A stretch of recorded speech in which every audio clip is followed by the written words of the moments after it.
Hello, नमस्कार नमस्कार मित्रों। आप सभी लोग लाइव और चैट पर आ जाएं। आज हम लोग एक नया कंसेप्ट देख रहे हैं। कई बार आप लोगों के मन में प्रश्न आता है कि क्या सरकार और निगम, गवर्नमेंट एंड कारपोरेशन में अंतर है। आप लोग सभी लोग जानते हैं कि कारपोरेशन को भी भारतीय संविधान के अनुच्छेद 12 में सरकारी राज्य की परिभाषा में शामिल किया गया। जब सरकारी राज्य की परिभाषा आप लोग पढ़ते हैं तो सरकारी राज्य की परिभाषा में जो भारतीय संविधान के अनुच्छेद 12 में है, उस राज्य की परिभाषा में कारपोरेशन को भी शामिल किया गया। आप लोग सभी लोग जानते हैं कि जितने भी बैंक और वित्तीय संस्थाएं हैं, उस सभी राज्य की परिभाषा के अंतर्गत आता है। नेशनल टेक्सटाइल कारपोरेशन सरकारी राज्य की परिभाषा के अंतर्गत आता है। भारतीय खाद्य निगम सरकारी राज्य की परिभाषा के अंतर्गत आता है।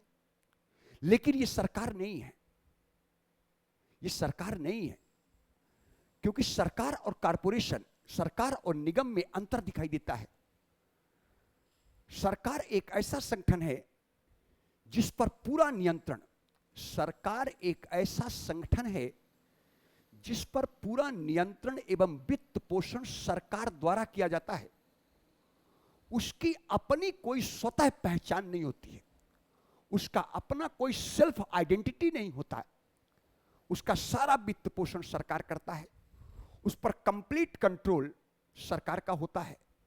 जबकि कारपोरेशन एक ऑटोनॉमस बॉडी है। कारपोरेशन एक ऑटोनॉमस बॉडी है। हालांकि कारपोरेशन का गठन संसद या राज्य विधानमंडल विधि के तहत किया गया। संसद या राज्य विधानमंडल विधि के तहत कारपोरेशन का गठन किया जाता है, लेकिन कारपोरेशन शासन नहीं करती है। कारपोरेशन शासन नहीं करती है। इस कारण हम लोग कहते हैं वो एक ऑटोनॉमस बॉडी है कि कारपोरेशन स्वतः अपने नाम पर संपत्ति का अर्जन कर सकती है, धारण कर सकती है, व्ययन कर सकती है। अपने नाम पर संपत्ति का अर्जन भी कारपोरेशन करता है, धारण भी करता है और व्ययन भी करता है। दूसरी ओर वह अपने नाम से बाद ला सकता है, वह अपने नाम से बाद ला सकता है और उसके नाम से उसके विरुद्ध भी बाद लाया जा सकता है, उस नाम से उसके विरुद्ध भी बाद लाया जा सकता है। इसलिए कोर्ट ने कहा कि भारतीय खाद्य निगम सरकारी विभाग नहीं है। जितने भी वित्तीय संस्थाएं और बैंक हैं वो सरकार नहीं है, वो कारपोरेशन है। हालांकि उनका गठन संसद या राज्य विधानमंडल विधि के तहत जरूर हुआ है और वो भारतीय संविधान के अनुच्छेद 12 में सरकारी राज्य की परिभाषा में परिभाषित जरूर है, ताकि वो मौलिक अधिकारों को लागू करने के लिए रिस्पांसिबल हो। लेकिन चूंकि वो शासन नहीं करती, इसलिए उनको सरकार नहीं कहा जा सकता है। इसलिए हम लोग कहते हैं कि सरकार और निगम में अंतर दिखाई देता है। इस अंतर को आप लोगों को समझना है और जानने का भी प्रयास करना है। सरकार ऐसा संगठन है जिसका पूरा नियंत्रण और पूरा वित्त पोषण सरकार द्वारा किया जाता है। आप लोग जिसके नाम के साथ वित्त मंत्रालय भारत सरकार, गृह मंत्रालय भारत सरकार, रक्षा मंत्रालय भारत सरकार, शिक्षा मंत्रालय भारत सरकार, इनके सब के नाम के साथ भारत सरकार है। इनकी स्वतः की कोई आइडेंटिटी नहीं है। इनका वित्त पोषण सरकार के द्वारा किया जाता है और इन पर कंप्लीट कंट्रोल सरकार का होता है। ध्यान रखेंगे। जबकि कारपोरेशन एक ऑटोनॉमस बॉडी है, बैंक एक स्वायत्तशासी संस्था है, जीवन बीमा निगम एक ऑटोनॉमस बॉडी है, स्वायत्तशासी संस्था है। कंफर्म हुआ? भारतीय खाद्य निगम एक ऑटोनॉमस बॉडी है, स्वायत्तशासी संस्था है।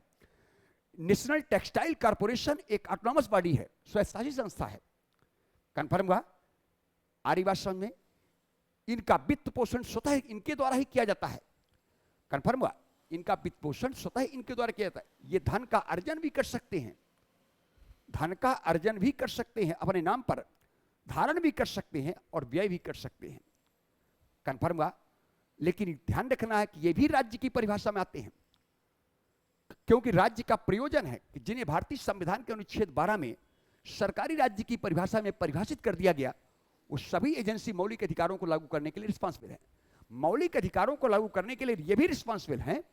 अगर ये नागरिकों के मौलिक अधिकारों को उल्लंघन करते हैं तो इनके विरुद्ध भी न्यायपालिका का दरवाजा खटखटाया जा सकता है, लेकिन ये सरकार नहीं है, क्योंकि शासन नहीं करते हैं।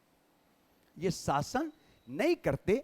ये दोनों के बीच बेसिक डिफरेंस आप लोगों को दिखाई देता है, इसको आप लोगों को ध्यान में रखना है। इस आधार पर राज्य सरकार और निगम के बीच अंतर का स्पष्टीकरण किया जा सकता है, जो कि आप लोगों को मैंने क्लियर करने का प्रयास किया।